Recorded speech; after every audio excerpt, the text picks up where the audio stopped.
This is stupid. I look dumb. No. Aw. Put it on. You look good, buddy. I look like a skinhead. Look. Oh. It's okay. I'll just do this in the middle and then we guys look. It's We're live. awesome. There we go. Yeah, Actually, now that you've done that, it actually kind of makes them like show up more. So now that we're live, I just want everybody to see my wonderful hat. Yeah. Welcome everyone. It is so good to see you again for another Nom Watch review. One of my favorite videos of all time, the TRON of the original TRON, which came out 40 years ago, which is absolutely, it's just amazing to me. And as you already know, this is Nom Watch Review, part of Nom Talk Network. On this show, we review the latest film drop or throwback celebrating a milestone while eating and drinking our favorite snacks. So I'm your host, Jordyn Orozco, for the evening. It's so good to see you all. And right now, I'm just enjoying like half of a Mai Tai because I ate earlier, had some Lebanese food, and it was very nom nom. I have a broken ankle, so I kind of got to do things like in a timeline now, because if I do it late, things take forever and I hobble along. So other than that, it's awesome. I want to check in with my guests who I've known and loved and seen, and I'm so excited. Let's start with Alejandro. How are you? What are you up to? What are you eating? Hey, I'm excited. Guys, I've been spoiled with you and like Jordyn and Mabs repetitively, and Kenji and I reflected. I'm so happy because it feels like I have my family. On that note, I am eating some delicious. I mean, we're talking about TRON, right? We're talking about like Finn's gonna some corn dogs over here. I had to get some over there, and I had to add some little Sprite. So little corn and Sprite, but I'm ready to chow down and talk about TRON. Did you say a little corn on the Sprite? No, I said corn dogs and the Sprite on the side. I thought instead of corn on the cob, you said corn on the Sprite, and I was like, that was an amazing play on words. Kenji, what's going on? What's going on, man? It's good to see you. What are you nomming on? What are you doing? Dude, Jordyn, it's so good to see you again. It's been a while. I am nomming on some Whole Foods brand chicken tenders with some Sweet Baby Ray's honey mustard. There we go. It's something nice and something finger foods. Something easy to nom on while I'm talking and stuff. I'm also really excited because I feel like I was like one of the black sheep in my circle of friends who actually knew what TRON even was and like this. So I'm really happy to be talking about it today. Oh, awesome. And that also sounds yummy. I love all of that. And last but certainly not least, Marianne, it's good to see you. I know I was supposed to see you like 4 times this week, but this is awesome because this is one of my favorite shows. So what are you eating? What are you drinking? What are you up to? So I am drinking a chartreuse swizzle, rum chartreuse, some cinnamon cordial, very, very nice, in this lovely glass drinking vessel that was from a cyberpunk bar that I got to be a part of back in Los Angeles 2019 called Neotropolis. And that's why I figured this was perfect. That sounds beautiful, and I need the recipe. You probably should do a Nom Watch channel movie on how to make that and how to make that drink. Hello. Just saying. I have some pretty amazing recipes, let me tell you. The original drink that would go with this glass was a smoked old fashioned, and it was beautiful and amazing. So you fill this glass upside down. Like this is you can kind of tell it's a little cork. And so you could turn it upside down and fill it with smoke and put the drink in and flip it upside down. And it would just kind of barely let smoke out, just a tiny little bit. It was amazing. Wow, that sounds amazing. I am jealous of people that make better drinks than I make. So, me too. So you're like, yeah, but that already sounds like you're like a cocktail connoisseur, like you're a mixologist. So you're fine. I I think you're good. A nice cocktail, but that credit goes to BC Hoffman. Nice. Well, if you all don't know what we're talking about, we are talking about the 1982 movie, wonderfully produced and done by Disney, called TRON. This was probably one of the staples of my childhood growing up. This was a staple of my video game life growing up. And there's just a lot. Before we get to that, we already have a crap load of comments, so let me read them really quick. Q says, hey all, this is going to be a good one. Watched this movie a while ago and it still holds up for me. 5 out of 5. The special effects at the time were mind blowing. And then The Man Abides, love it. I rewatched it at least once a year. It was a very formative film for me. The Man Abides says in quotations, "The Invisible Ears, not your favorite movies." Ted's blog, Tron and The Last Starfighter are probably my two most beloved movies. Absolutely. Absolutely. The Man Abides says, saw Tron in theaters when I was 12 with my best friend. Halfway through the movie, his sister and her friend joined us because they were in the other theater watching the pirate movie, and it was so bad everybody left. Was that Cutthroat Island? Because that might have been Cutthroat Island. Yeah, it might have been. And then Ted's blog says, "Hi, Mabe." Yes. So let me just start with this. I'm a huge Tron fan, and for multiple reasons. So when I was young, there used to be an arcade, and those of you that are Pasadena locals, if you're not Pasadena locals, if you're in the LA area, but on Colorado Boulevard in Allen, which is now sort of like it's like a Magic card shop, which I also play Magic, but it's now like it's like a gaming store. There was a block of like stores that were all put together at one time, and it was this gigantic arcade.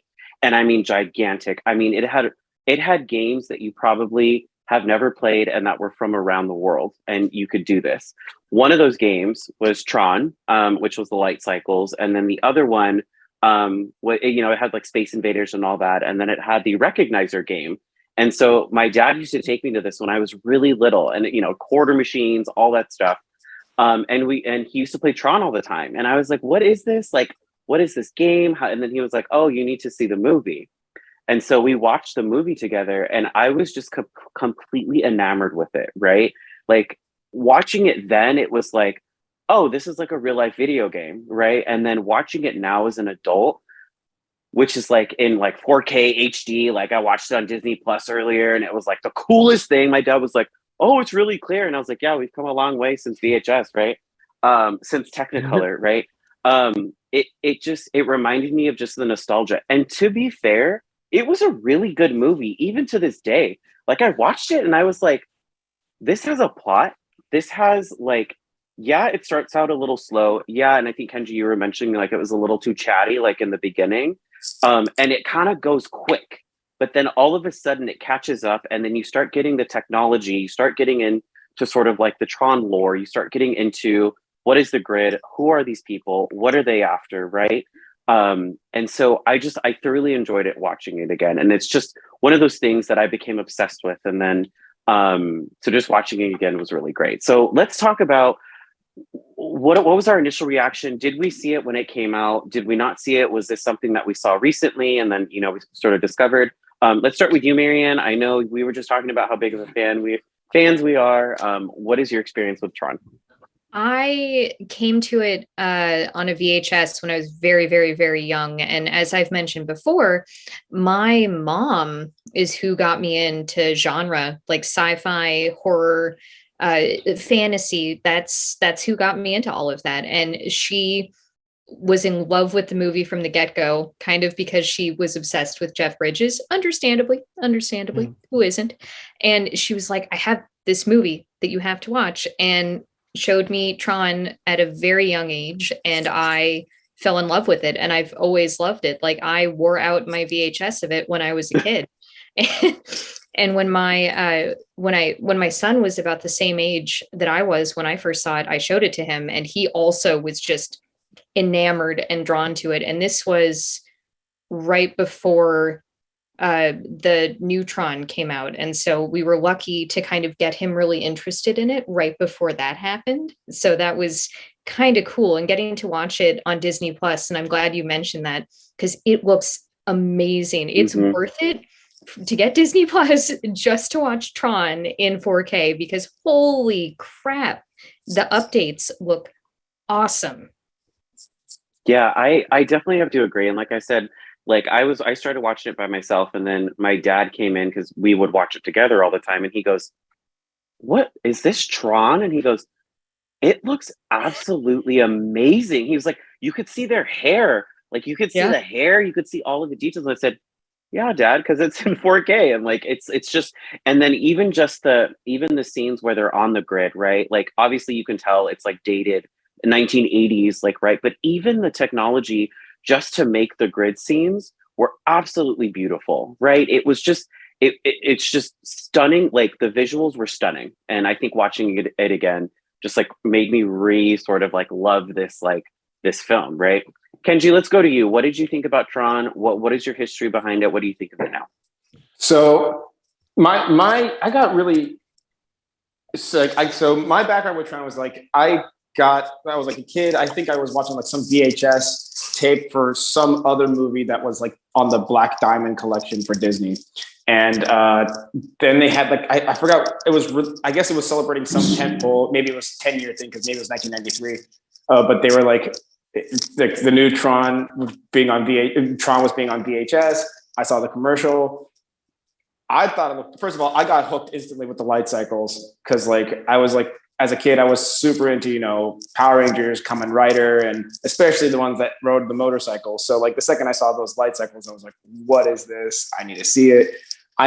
So as a kid, I got to watch it, and I didn't fully understand what was happening as far as like a lot of the technical techno babble that was going on in the beginning. But luckily, my dad is a software engineer. So he got to like explain to me like a lot of like the hidden meanings, like, oh, like, you know, like their names are actually acronyms for exactly what the program does and stuff like that. So I got really, so I got to be like, got like a little extra insight into it. And I think that's why I ended up loving it as much as I did. Because I know a lot of my friends who did watching it, they thought it was boring because something tells me they didn't get past the 40-minute mark. But yeah, I love the movie. Yeah, I think it's one of those things where like if you watch with a friend now, like in 4K on Disney Plus, like it'll be a different immersive experience. And I think it's also too like, I know I'm kind of like nerdy in a way where it's like if I'm on a date, like I want to show them that I'm actually kind of nerdy like in my life. And so I feel like this would be a good date night movie, like at home or something, right? Where you're like, hey, I want to show you something that like was a part of my childhood, but it's actually enjoyable, right? Like, and you can understand it if you get the quips and if you get the script and if you get it quick enough, you can understand it, right? But even for kids, right, Marianne, like even watching, it's just visually stunning, and they're like, "Wow, is this what like inside of a computer looks like?"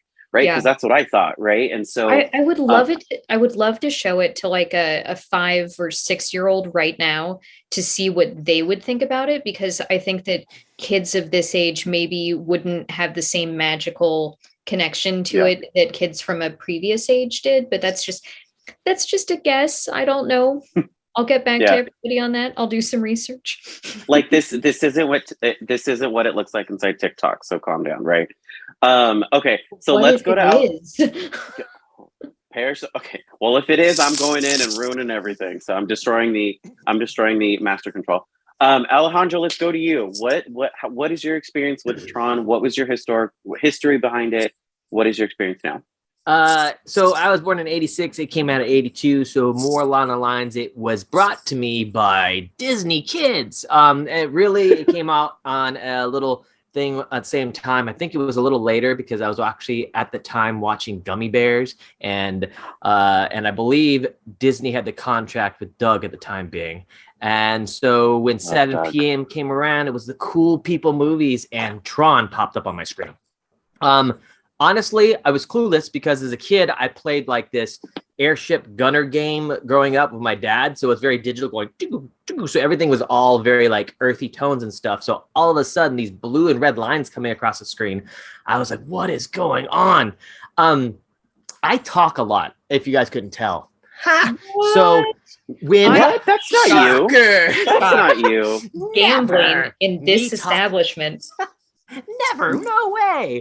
On that note, to me, I was enthralled immediately in the beginning of the movie because this conversation talking about computers and hard drives and modems, and I didn't even recognize half the lingo they were talking about. I was clueless. But to me, these guys were in lit up armor. I mean, they looked badass, and I thought it was the coolest thing. The light cycle definitely got to me earlier. I mean, I was a huge Top Gun kid, so anything with any like fluidic design and cockpit or anything looked cool. So now you added lights to it. I was a fan. So introduction wise, it was very unexpected.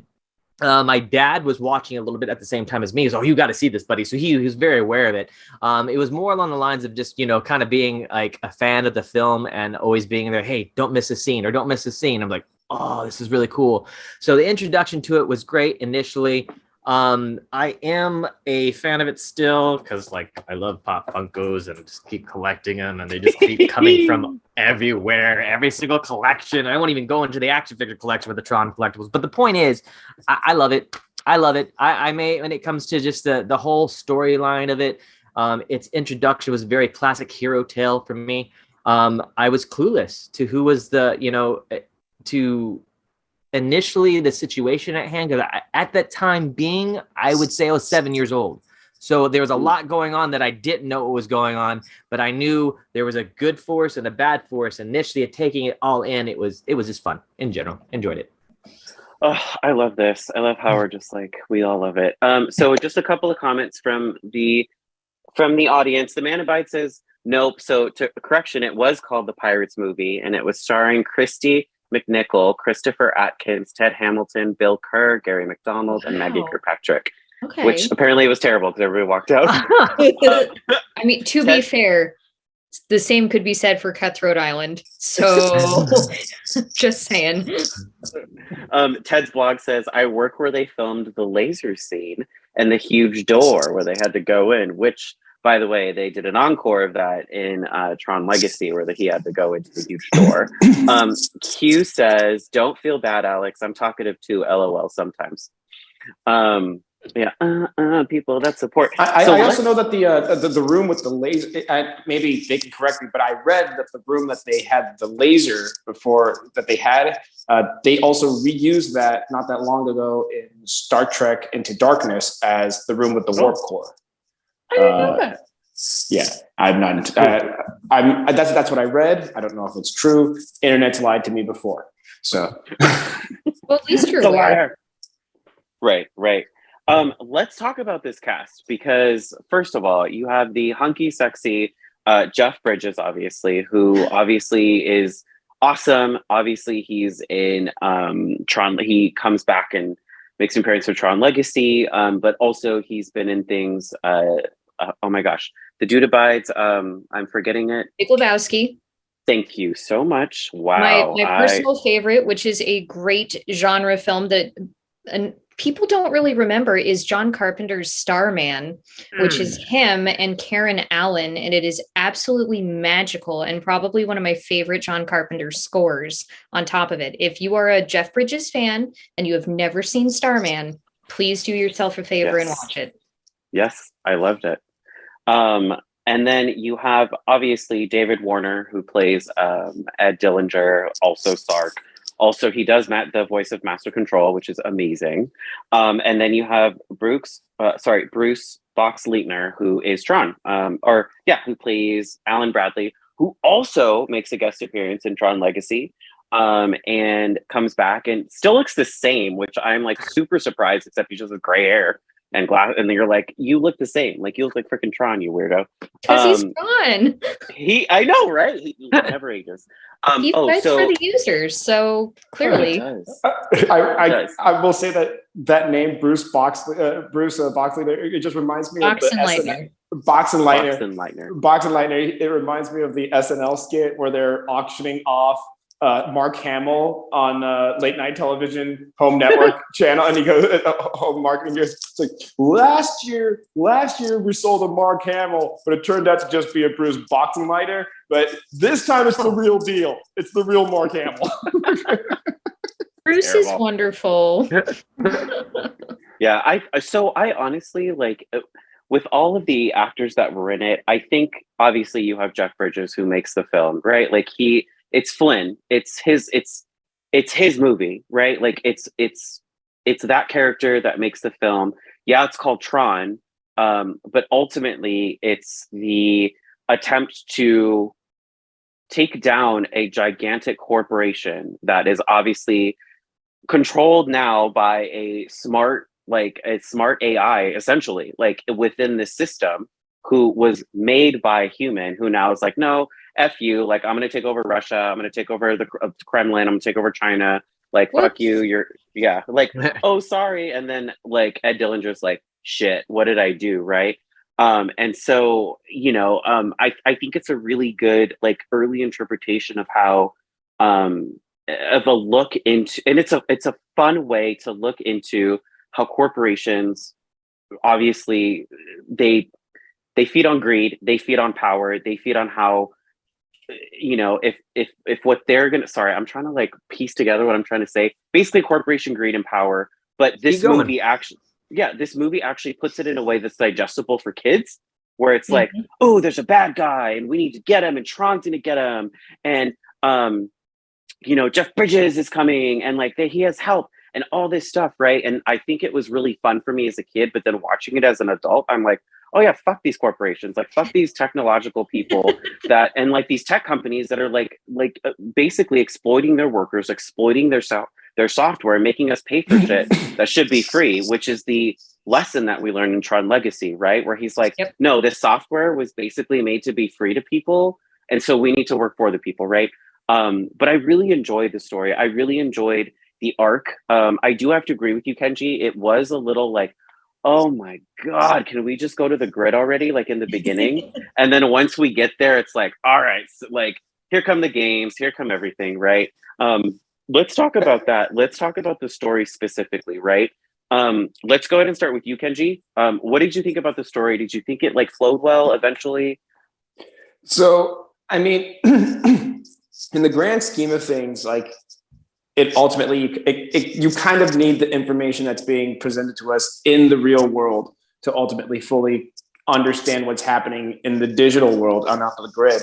And especially when you kind of like I think the best example of like how we get to fully understand what's happening is the scene where Jeff Bridges is trying to, Kevin is trying to crack into the master control program, basically trying to find his file in the very beginning of the movie. And we just see text on a screen, but he sees text on a screen, but then we end up getting to see this crazy, awesome, like what is actually happening inside.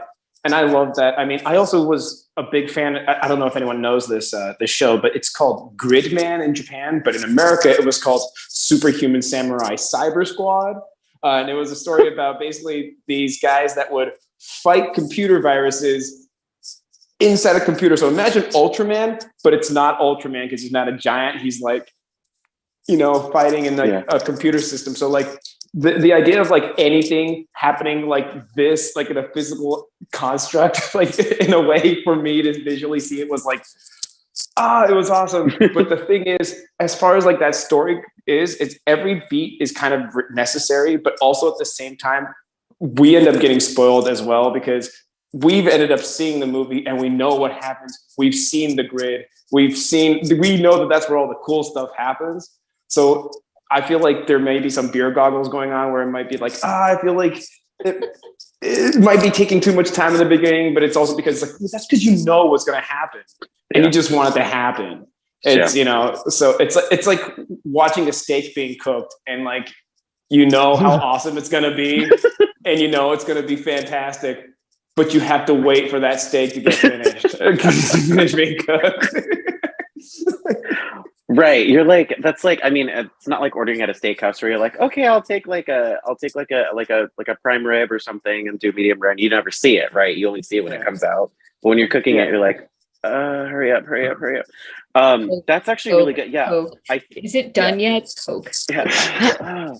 I think you have a good point. I think it's because we have seen this and we're like, okay, get to the action, get to the freaking light cycles, get to the light disc battles, right? And I think that's a good perspective to look at, right? Where it's like if I were seeing this for the first time, I'd be like, what's going on? Why is the computer talking to him? Also, I just want to point out, I wanted Dillinger's desk. Like I that still desk, do. That's my dream. Want it. Where you're just like, this day, I still really want that. Like, that's what I want when I'm an adult and grown up and I have my own house and my own office. That's what I want. I swear to God, kids, if you put your shit on this table. Use a We're gonna have an coaster. issue. Use a coaster. Oh my God. Yeah, I like the minute I saw that, like even as a kid, I was like, oh my God, it's the future, right? And it's like it was just so phenomenal to me to look at.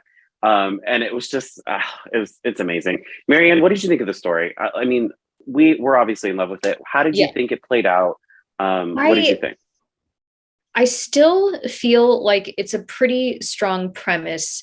It almost needs another maybe 15 minutes of exposition in that real world setting. And I know we want it to get to the grid really quickly, but it almost needs a little bit more, because we do get some more of who these characters are once they go to Flynn's arcade. We get like a tiny bit of a backstory there, but still not enough, I feel, to really fill in those gaps. So if somebody who is not familiar with this were to watch it, be like, why are we supposed to care?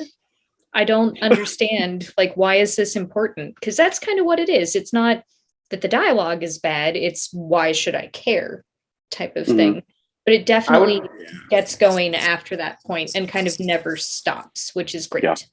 I actually, piggybacking what you just said, like I would love to have seen more involving the relationship between Kevin, Laura, and Alan, because we gloss over the fact that Kevin is Laura's ex and now Alan is now dating Laura, but it's so glossed over. To be perfectly honest, it wasn't until I saw it like not that long ago with subtitles on, and that's where I finally got to read the dialogue, and I went, oh, that's the only time it's mentioned too. Just that one, like, it is literally one line. It is probably 5 words, and if you miss that, you miss that entire nugget of story. Yeah, absolutely. Man. And then let's go to Alejandro. What did you think of the story? Obviously you enjoyed it with your little Tron pop toys. But what did you think, like personally? Yes, my pop toys, I love them. So in all honesty, I wanted more. I'm probably the rarity wished that there was more explained. I had no issue with the 45-minute intro of just dialogue.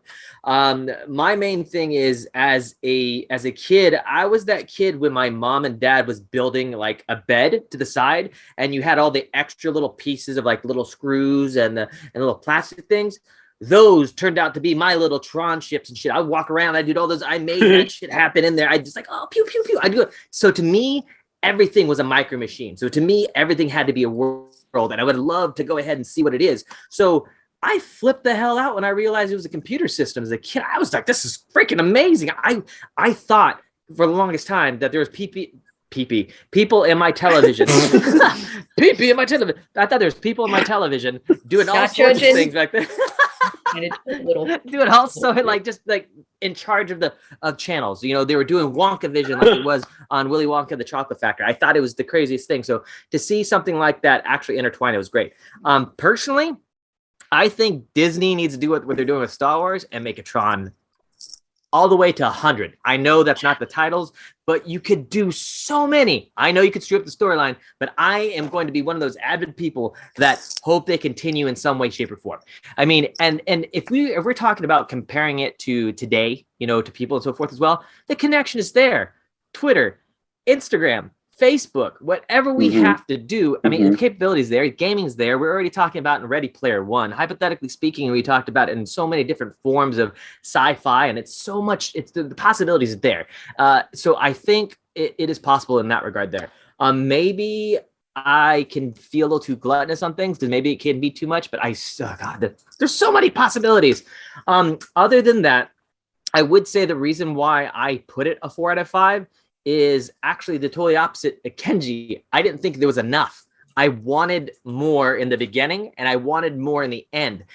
That brief interaction with the trio there should have been more, in my opinion. The fact that how we got into the system, I thought that was okay, but at the same time, I was like, homie, just turn around. That's all you have to do and you won't get zapped in there.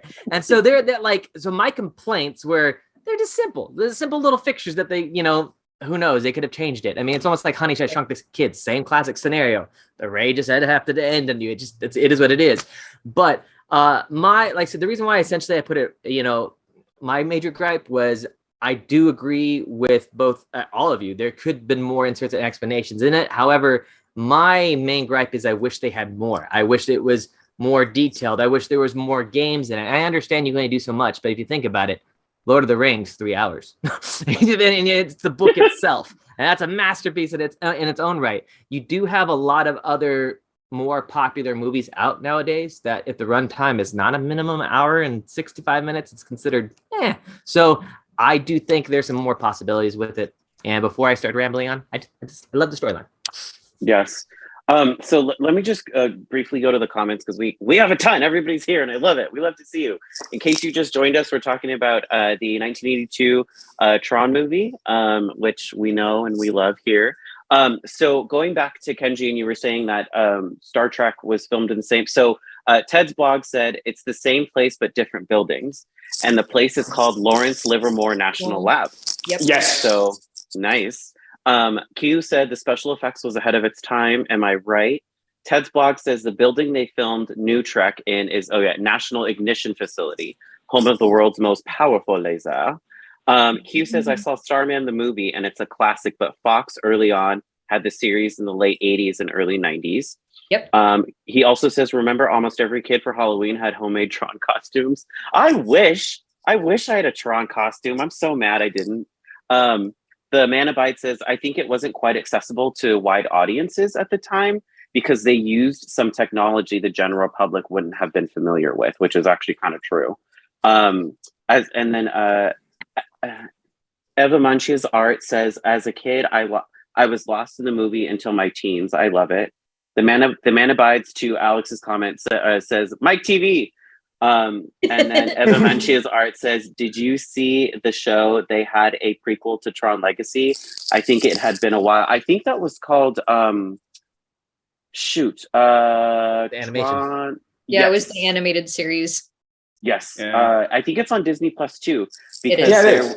Yeah, I was gonna watch it today, and then I saw Watch the it series, tonight. was like, no, I'm not gonna watch it. Everybody I am. start watching all the Tron stuff because Tron Uprising. That's what it's called. Yeah, if we, I hear you, Marianne. I hear you because if we flood Disney Plus enough with enough Tron traffic, If we flood they'll the consider grid, it. guys. If we But flood, that's kind of what happened when Disney Plus launched, is that there were certain titles that all of a sudden had been watched an amazing amount of times, and Tron was one of them. All of the Tron properties, because they hadn't been on any streaming service in a while, because I think the second Tron was on Netflix for a while and then it disappeared for whatever reason. with Uprising. When Disney Plus came out, I watched Tron 10 times the first day. The first thing I watched was Tron. Asked producer Steph, she's like, babe, I'm like, watch a Tron. Actually, with that being said, though, because they first of all, they keep teasing us with saying, we keep asking for Tron 3. They keep telling us we're going to get Tron 3. We've been promised Tron 3 for almost a decade now. It's a whole messy thing. We were going to get Tron 3. The scripts were done. The cast was compiled. They were going to start filming in Canada, and the whole thing fell apart. And shortly thereafter, Disney started acquiring new studios. So that kind of showed a shift in where their interest was. But then back in January of this year, the music supervisor, who is also a producer on the second Tron film, was commenting on the re-release of the anniversary album. So he had helped remaster the Daft Punk soundtrack and everything, and started talking about, well, now that we have Disney Plus, and kind of extended the tease even more. And every probably 2 or 3 months, we hear more rumblings that there are projects being worked on right now in the universe. So I'm not saying that we should not give up hope, but like, here's hoping it'll happen soon-ish, maybe. Oh, yeah, absolutely. I mean, what I was going to continue with saying is, because we have Disney Plus now, I actually think instead of giving us a 2-hour, maybe 2.5-hour film, why don't you just give us an 8-part series? Like, I feel like that would give us the time that we need. I mean, we want to film an 8-part series and a limited series. I want Flynn going into the grid. I want that whole thing, how he went back. I want him changing everything. I want him finding Korra and her people. I want all of that. That's what I want.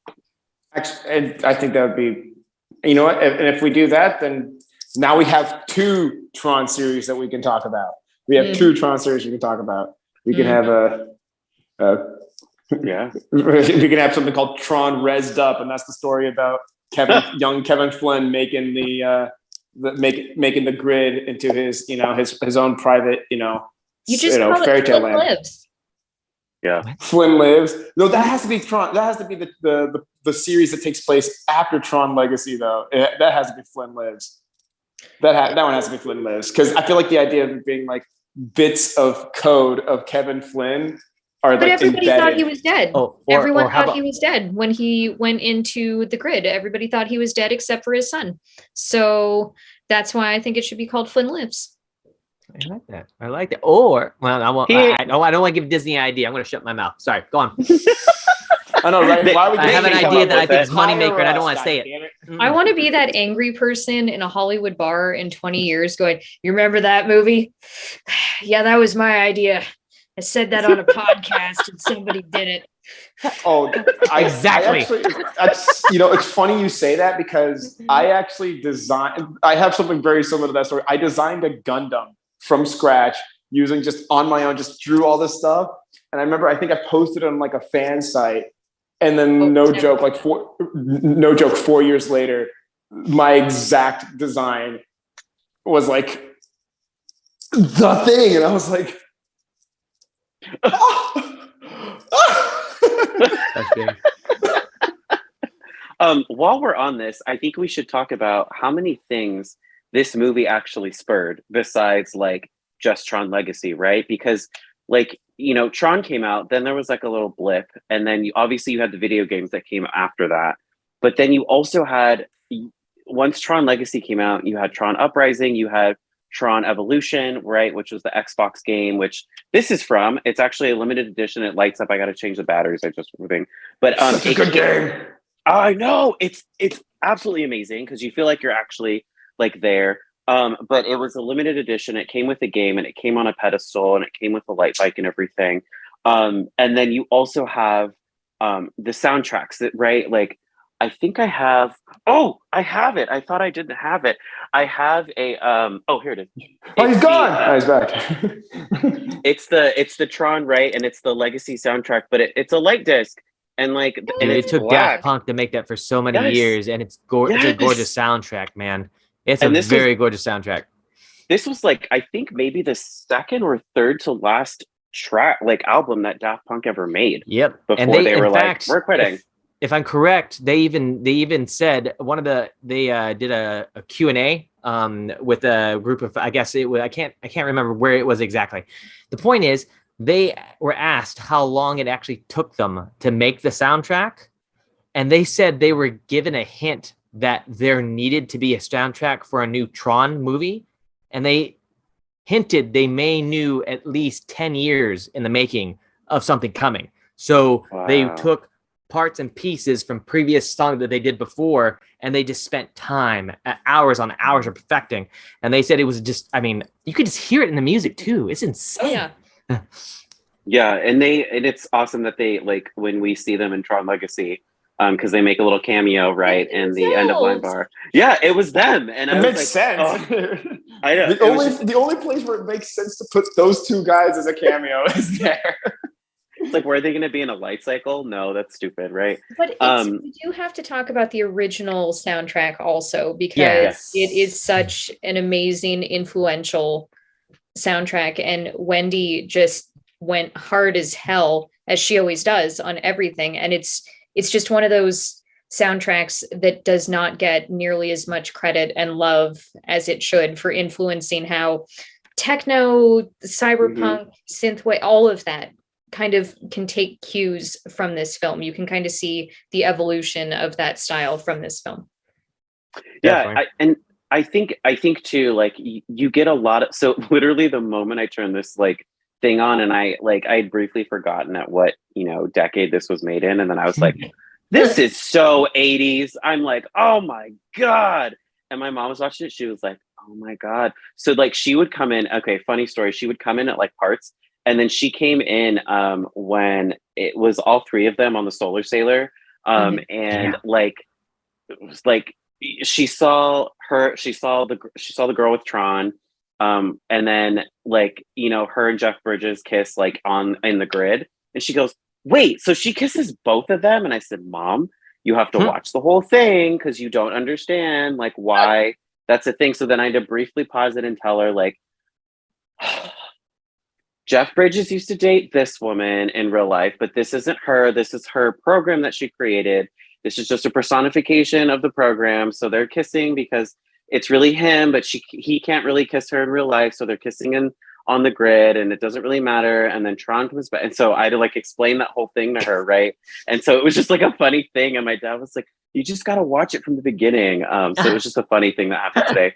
But I think too, one of the things that I didn't realize too was how much parallel it had with Tron Legacy, and like a lot of the scenes that like came out of Tron Legacy were directly from Tron itself, right? Like I forgot that they went on a Solar Sailor until I saw them, and I saw it briefly, and I was like, "That's a fucking Solar Sailor." And she was like, "We gotta get out! What is this Solar Sailor?" And I was like, "What?" I was like, "Oh my god!"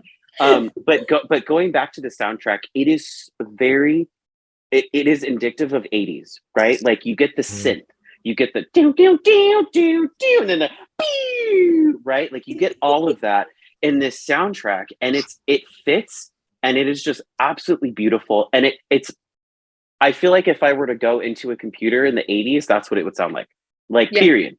Like that's exactly what it would sound like. And it was just a job well done with how it personified technology at the time, right? And it just personified wherever they had to go. Even the sounds that they did, like even when they had to like put up barriers, or like when light cycles would crash like into walls, it'd be like, pew, right? It was like Space Invaders, or it was like Tron, right? Like you get to hear those 8-bit sounds, right? And like you're like, wow, like this is actually a freaking game, right? And the only spot I don't like the sound design is the first couple of passes in the handball game, because there is a weird, it doesn't fit the rest of the sound design. It's just like, where did this sound come from? But it's only there for like the first 2 or 3 passes, and then it's a completely different sound. So it's weird. If you watch it again anytime soon, pay attention to that. It's weird. You'll hear it.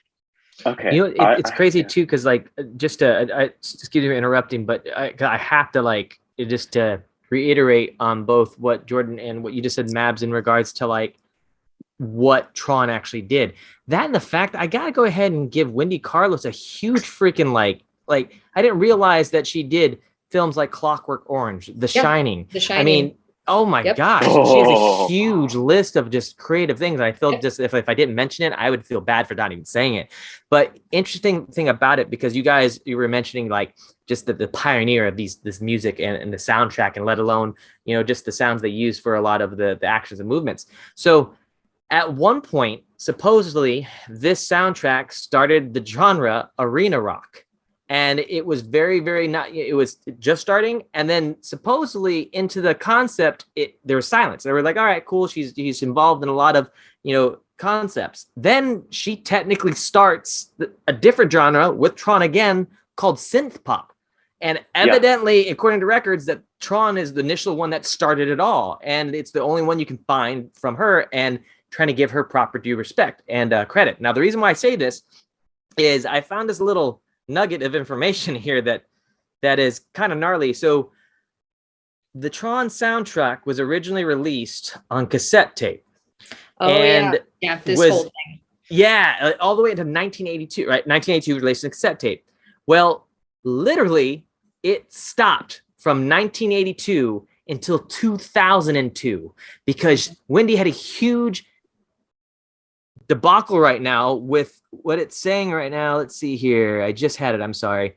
Walt Disney Records and her had a huge, huge legal debate, and no other release came out until 2002 on a CD release with the soundtrack. In fact, it was so frustrating, evidently, they took out some of her music on initially the release of the film, and they replaced it with 2 other soundtracks that were completed until the debacle was over, and then they brought her some of her music back, even though they used majority of it. It's just crazy history. But regardless, I had to say this because I didn't realize how much of an influence it was. That's really cool. Thank you guys for bringing it up. I just had to go in it.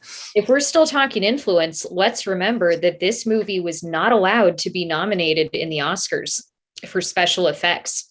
It was not allowed to be nominated for special effects because the Academy felt that using CGI, what we consider CGI now, the computer effects, was cheating. Yep. Cheating what? So at the time, Entertainment. I mean, just think about that for a second. Think about how much of special effects are computer generated, and imagine kind of the first big film to really go all in on it, not being recognized for it and being penalized for it. That sucks. Jeez. Like what? Like that's just like what? Yep. And let's remember that this film was considered a box office failure because it was, and it wasn't until home video market that it really kind of found its audience and found credit and people that loved it. And so I had no idea on that one. Yeah, that's crazy. It sucks to think about how great this film is and how influential it is, and how you can watch a film like Ready Player One or even the newer Star Wars films and see things that were obviously influenced by this. And yet the first Star Wars film came out before it and everything, but you can't ignore how much progress came from this film. Right. Yeah, I you know, as we get sort of like, I mean, I don't know how much, I think we have like 10, 15 minutes left, but as we get closer to I think for me, it was one of those things where it was almost like if you didn't see it when you should have seen it, you're never going to see it unless somebody introduces it to you. And I think like it was one of those things where it was like, it was a hidden gem to me where obviously like I was born in 88, like, you know, I was, you know, 2 years later than Alex. And like, I didn't watch it until the early 90s, right? Like when my dad was just showing me all of these, you know, movies that he thought were cool and he thought, you know, were, you know, things. Cause my dad used to go to arcades all the time. He used to go play these games. He used to know what this is. And he was like, oh, like, you know, and like, I think I have to give him credit for starting my like video game, like nerdism and video game, like obsession. Cause he was the one that had like Atari, and then we had a Super Nintendo, and then we had a Sega Genesis, and then it spiraled out of control for me. Right. And like literally in high school, his motto was, well, I don't understand how you can play those video games and not figure out your homework. Like that literally was his motto for me, like getting through high school. And I think it was just because I had enjoyed escapism and this film embodied it for me, right? It was a thing where it was like, oh, you can physically escape into a video game and like not think and just not have to worry about like, oh, I have a bill due tomorrow, right? Like, no, you're worried about like this huge ass computer like system, this master control, right? That's gonna like kill me, right? It's like on a genocidal like thing to kill, you know, this entire system. And so hold on, so we oh my gosh, everybody's like commenting and I love it. This is like the first review that I've done that people are just like commenting like crazy and I love it. So Eva Munchie's Art said, did you see the show they had as a prequel to Tron Legacy? I think it was a while. Tron, I'm presuming we're going to talk about that. Oh, so Ted's blog says maybe like the next movie, Tron End of Line. Kind of like that name. No, you cool. can't do that until it's done. No. Wait, done. We're done. No. Okay, and then Ted's blog comes back in and says, Tron was heavily featured in The People Mover at Disneyland as well. I didn't know that. And then The Man Abide says, regarding Ted's blog, that was my favorite ride at Disneyland back then, specifically because of Tron. I wish I'd gone on that. I think I was too young, and I don't think we started to go to Disneyland when The People Mover was there. I do remember when they still had the lifts, like when they had like it went through the Matterhorn. I remember those, but I think The People Mover was way gone by the time I had started to go to Disneyland. But those of you that you got to go to one thing at Disney that was inspired by Tron. What was it? Oh, Electronica. That? Yeah, no. So like when that movie came out, like, so this is, I guess I'll just share how much of a nerd I am. So on my head, I have the limited edition, like the Tron Disney ears, but they're from Tron Legacy. They only made 1,000 of these, and I spent all my money on this, and like I wanted them. This is what they were, and I've kept them. I also have, it comes in like a cute little hat box. But yeah, when Electronica came out, I was there like all the time. I was there, I was partying, I was doing all that stuff. And it was a beautiful, wonderful event because they had like an intro where like it was, it kind of reminded me of like Stranger Things in a little bit, because it was like they were all dressed like 80s, and like they were going to the movies, or they were going to like the roller rink, or they were going to like the arcade, right? And then it was like it would switch, and then everybody got you got put on the grid, and then it would open up, and then you go into Electronica, and it was literally like you were at the end of the line bar. It was beautiful, it was amazing, I loved it. But as we sorry, enough about me. But I think as no, we it's fun. no, I know it was really fun, and I just hate remember everyone who got to go because I never got to go, and I'm still so mad. Hey, I And wanted to never go got so go. badly. I was didn't go so to Disney pissed. till like I was 30, so I missed everything. No. Yeah, I went once as a kid and then didn't go again until I was in my mid-20s. Ah, the joys of being poor, guys. Didn't they have was it Poriotics or Jabberwockies performing at Electronica too? Like Yeah, I remember one of Jabberwockies. yeah, it was. Yeah. I remember my friend got to go because he was working at the park at the time, and oh my god, look. At least they're finally bringing that beautiful piece of machinery from Shanghai over to Florida. Yeah, but Florida. I don't want to go to Florida. nobody wants to go to Florida. No, I'm just Nobody kidding. No one wants to go to Florida. Even people in Florida. Unless we got Florida friends here doesn't wanna watching go us to from Florida. Florida, we Yeah. love you and love you only. With that said, we love you guys. You go to Right. Florida for like 3 things. You go for Disney, you go for NASA, and I don't know what the third thing is. Gators. Universal. Mar-a-Lago. No, get out. Universal. We go for Universal. Okay, fine. That's fair. Yes. All right. Unless you're in the Disney, South, Universal, then you go for NASA. football. You go for Yeah. SEC football. Go Florida Gators. Sorry. But, Have you heard the Producer producer Steph. just now? Sorry, Mary. Honestly, I wish I knew you back then. I would have taken you. I loved showing. I never people would have Electronica. left. That would have been the problem. I stayed until You've the been park stuck closed. on the grid. I stayed. That's fine. Well, and also too, like I was of legal drinking age, so I would like get the little martinis that would come in like the light up cups and like Yep. all that stuff. And Yep. it was awesome. I had friends definitely bring me the glasses.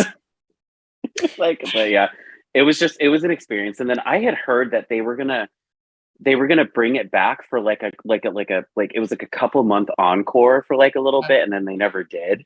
And then I think like COVID hit or something, and then everything. But I had a season pass, so we would go all the time. They were going to do it for the anniversary of the That's film. right. And That's then right. they didn't, and I'm still very angry. I know. I'm like, yes, they're bringing it back. I can finally do it, guys. I can experience it. And then they didn't. We got another 8 years. It's going to be another 8 years. Yeah, I mean, unless they come out with a new Tron. Hello. Keep coming out with them. I mean, yeah. It's like, So- so I just start writing intro, darkness. We zoom in on Kevin Flynn.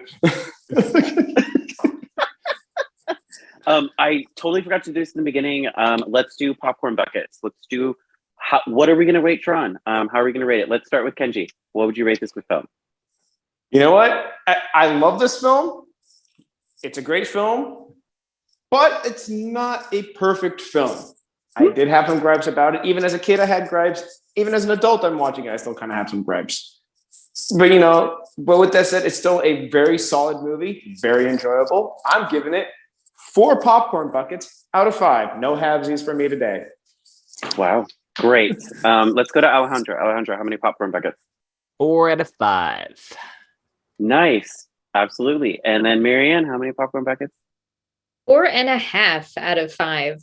That extra half is for how influential the film is and how it kind of shaped films of this ilk going forward to this day, even. Yes, I will also rate it a 4.5 out of 5. I think I think if I hadn't really watched it again as an adult, especially in 4K on Disney Plus, I would have probably been like, it was like a 4. Like, right. But watching it again, especially in such high definition and just sort of reliving the moments where I was just like, this is why, like, this is what originally started me on this journey of like just gaming in general. And then also just connecting sort of like technology and CGI with actual acting and people that actually could hold a movie to it, right? Like I don't think there was any bad acting at all. I mean, for an 80s movie, especially that was Disney, I don't think there was any like bad parts where I was just like, that was really stupid. Like, why would you say that? It was all like pretty much well put together. And so I think 4.5 out of 5 would justify this film. Any last thoughts? Any last thoughts on this film? If there was somebody that was hesitant on watching this film, what would you tell them? And would you show somebody, if you guys have partners, great, but would you show somebody like this on a first date? Let's start with Marianne. What would you say? I mean, I would really hope anybody I was going on a first date with would already have seen this film. But I mean, that says more about me, really. Yeah, I would. Maybe this would be a second date type of film, maybe not first date. I would maybe show the second film on the first date, but this is almost more cerebral than that. You really have to pay attention to it. It's not completely based on the visual. Sure, there's a lot of really amazing visuals, but that's not the only thing this film has. And I would absolutely recommend it to anybody, even if you are a huge fan of this film but haven't seen it in 10 years. Watch it again. Go watch it on Disney Plus. It will blow you away with how amazing it looks. Absolutely. Kenji, what about you? I kind of agree with Marianne. I would definitely, if it was a first date, probably would show the second one over the first one. But with that said, I mean, I feel like if you're someone that wants to watch a movie that's got good world building, good story details, it isn't just like your run of the mill, cookie cutter generic film, a movie that that anybody can see nowadays. If you want something unique, something special, definitely watch Tron for sure. Like I don't think there's like Marianne said, there's so many movies that have and properties that have taken inspiration from this. It's almost kind of like you kind of need to. It's like the Logan's Run of like the 80s. You got to watch it. Oh, I love Logan's Run. I love Logan's Run too. And Alejandro, what about you? Any last thoughts? It's a great film. I'm the weirdo that shows the film Equilibrium to people when I first started dating him to let them know where I go, where I stand with sci-fi. So, producer Steph knows about this. She passed with flying colors. So the thing about it is I'd probably have to add this to the list to actually show somebody if you want to let them know where you are in the sci-fi thing because of the length of the story and everything. But no, excellent film. Great. Can't add any more to it. What the others haven't already said. But yeah, definitely a film of its time, and hopefully this legacy will continue. Yeah, absolutely. Actually, Marianne, I'm actually glad that you said something because this film, I'm like, like maybe I'll show you Tron Legacy first because I became obsessed with that film. And then I watched this film and now I'm like, I'm obsessed with this film and I want a Flynn shirt.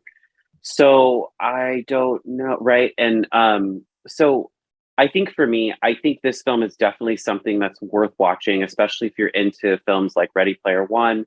You've never really seen any sort of like classic sort of video gaming nerdism like film. I think this is a good, well encompassing. War Games, Tron, Last Starfighter, like those are the holy trinity of early gamer films. Right. And I think you're right. I think for me, this set the tone for a lot of films that came after it. It set, I think just in pop culture in general, this film set a lot of tone that, it was like a box office like bomb, but it still influenced a lot of shit that came after it.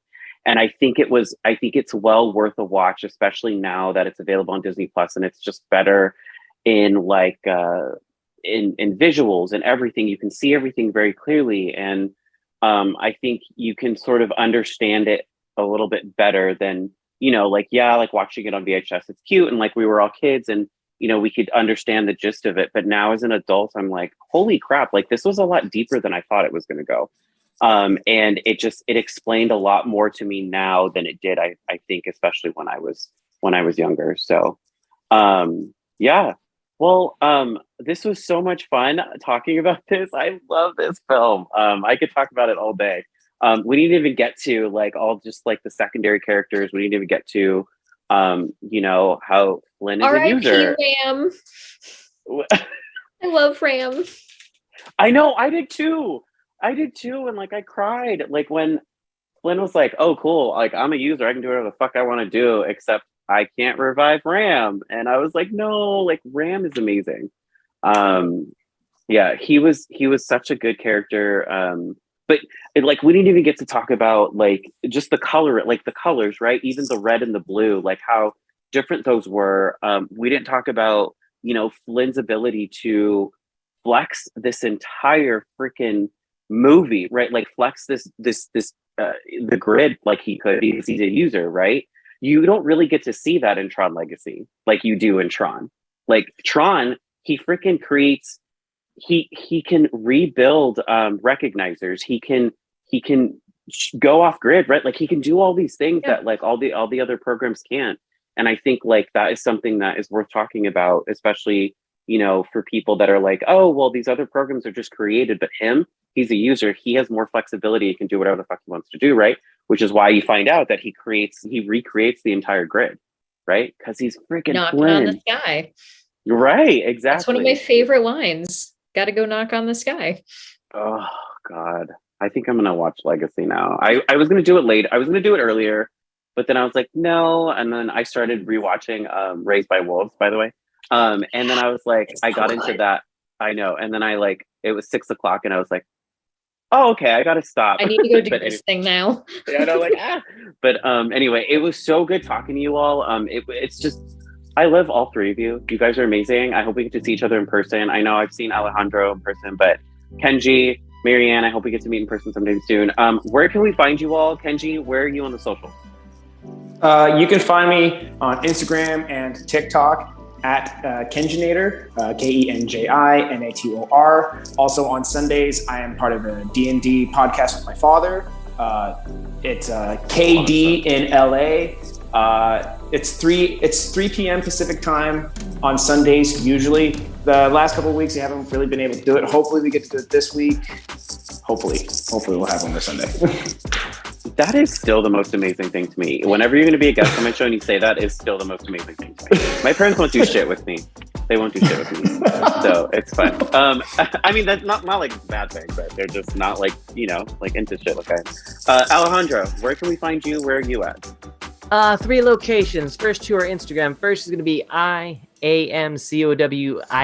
I am Cowie. That is going to be my acting, entertainment account, daily posting videos, shenanigans, audition tapes, you name it, daily updates. Second one is going to be Cowie Collector. So it's Cowie, COWIE, and then Collector, COLLECTER. Cowie Collector. I spelled that wrong. But the point is, go there. I do a lot of toy photography, a lot of live shots and so forth. And they do a lot of trash talking on Twitter for Crimson Cowie. Color Crimson Cowie.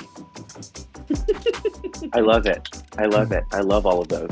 And then certainly last, but certainly not least, Marianne, where can we find you? Where are you at? I am editor-in-chief for nerdbot.com, so you can find me there and find all of my socials from there, nerdbot.com. Also, Neotropolis. Oh, follow it. I'm going to follow it. That looks so awesome. Please do. You all can find me on Instagram, City of Stars 13. And I'm on there. I post some funny stories. That's all I'm about to do right now. But look forward to a bunch of other things that I'll have coming up in the future. I'm so excited for them. Yay. Well, that's all the time we have to talk about Tron. It's been wonderful. It's been awesome. It's been amazing to talk about this awesome and wonderful movie. If you've missed if you miss any of our reviews or any of the basic binges, they're now in podcast form. You can listen to them next day on Google Podcasts, Spotify, or wherever you get your podcasts. And then also please subscribe to our YouTube channel and Twitch. All of our platforms are at Nom Talk Network. I'd like to give a big shout out to our producer, Steph. We love you. Thank you for giving us comments in the background. He's okay. She's great. Oh my I love gosh. her. Wait. Yeah, we kind of are obsessed with her. So too bad. It's true. And yeah, absolutely. Until then, tune into our next show, which is going to be Basic Binges is going to be doing the season finale on Friday night of Miss Marvel. So if you haven't seen it, watch it. It's amazing. It's beautiful. It's wonderful. It's amazing. Until then, I'm your host, Jordyn Orozco, and I hope you all have a nomerific day. Bye, everyone.